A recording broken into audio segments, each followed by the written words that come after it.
Yon, magandang araw sa ating lahat. Meron tayong power bla bla bla. Power inverter ngayon.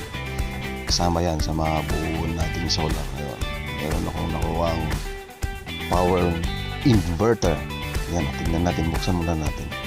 Yan, magagamit natin yan sa solar. Yan, tingnan natin. Yun, oh. Jinky 5,000 watts. Tingnan mo naman.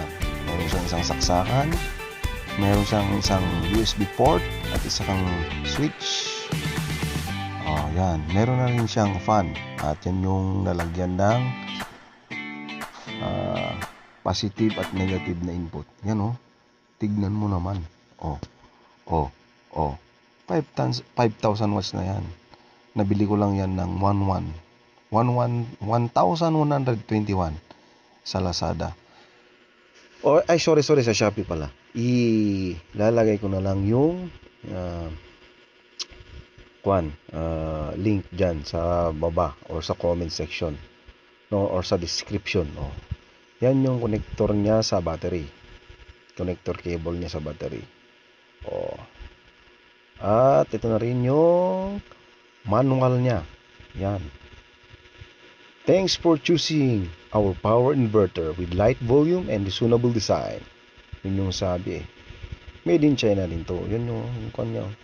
Yun yung battery ko. Kaya testing natin mamaya. Okay? Kaya comment naman kayo kung maganda tong inverter na to or kung gusto nyo bumili, ilalagay ko yung link doon sa comment section or sa description na lang mamaya. Okay? At yun lang mga kasama. I'm planning to build my own mini solar setup. Okay? Good day to everyone. Maraming salamat. Please subscribe naman.